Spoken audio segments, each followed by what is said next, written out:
Hi, I'm Alpha, and this is my 5-minute morning show. Hope you had a wonderful Easter. It's back to work.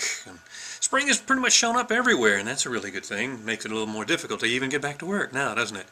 All right, start the clock right now. I'm going to ask you this question. 1 in 5 Americans say they have actually done this in the bathroom while visiting a friend's house. Huh?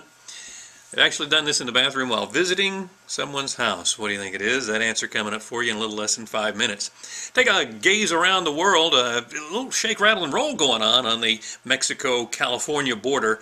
Arizona was shaking a little bit. Got all the way up to Los Angeles. So hopefully maybe shook a few of those people up. They won't be crossing our border anytime soon. At least not illegally. Hamid Karzai, he's the president of Afghanistan. He's kind of the guy that we wanted in to begin with, all right? And now it seems he's not such a bud of ours after all. The U.S. is stepping up efforts to crack down on opium trade because a lot of that money goes directly to the Taliban or directly to Al-Qaeda or directly to somebody who doesn't like us.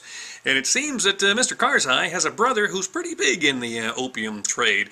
So he's not a friend of ours. Isn't it amazing all the people who we thought were friends of ours? I mean, there's him, there's Vladimir Putin, there's Hugo Chavez, and here's a guy, he wants nuclear weapons now, down in Venezuela. Wow. Suddenly, the people who we thought were at least semi-friends, Putin and Karzai, Putin in particular, trying to help Chavez get some nuclear weapons. I guess Chavez is seeing how harshly we dealt with Iran. We actually shook our fingers at them a couple of times. He's figuring he can get nuclear weapons and stand up to us too. Closer to home, unemployment numbers were up for March, and that was a good thing. Actually, yeah, for March, and that was a good thing, except for the fact that of the 162,000 jobs that were added, 48,000 were temporary census jobs, and that's even more than the 42,000 that were added for manufacturing jobs. So, not a particularly good sign. We also see that oil prices going up, $86 a barrel, and while the White House is woo-hooing over those job figures, they're also getting a bit of grief from Barack Obama at a town hall of sorts meeting in Charlotte, North Carolina. He was asked by a woman about the health care bill and how being taxed extra was a little bit too much since we were already overtaxed, and it took him 17 minutes to beat around the bush to talk about the health care bill to finally get to the point about 16 minutes in where he said, "I hope that answers your question."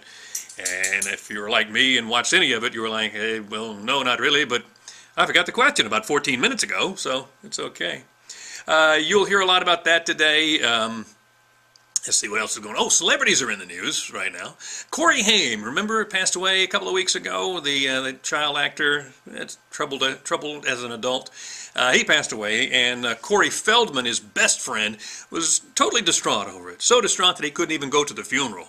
Well, he could have gone to the funeral, I suppose, had there not been a party at the Playboy Mansion that he was invited to. I'm sure Corey would have wanted it that way.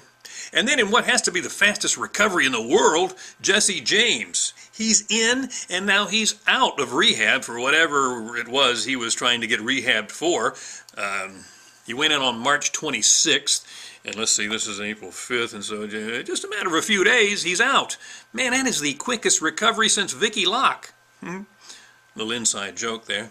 Anyway, hopefully he'll get kicked off of that skank habit he's got, and he's the crown prince of that. The king, however, is also going to be in the news a lot. Tiger Woods, you'll be seeing him all this week, and in fact, on Monday, that's today, 2 o'clock, there's supposed to be a press conference where he is actually going to allow the media, with no time limits, to discuss pretty much anything they want. So you know what they'll want to talk about. We'll see if he can keep his mind on golf. It's kind of a distraction, I guess, for everybody there, isn't it? You know, I told you last week that I did a commercial there in Augusta, not on Augusta National Course, of course. I mean, they wouldn't allow me on there, but at a course nearby, and a gated community at which a lot of the players stay when they come in for the Masters. And one of the guys who worked there pointed out a place right around the corner where Tiger actually rents during the week of the Masters. I wonder how much he pays for that. It's got to be a lot, because he requires a bunch of things, including that they change the carpet every time before he comes to visit.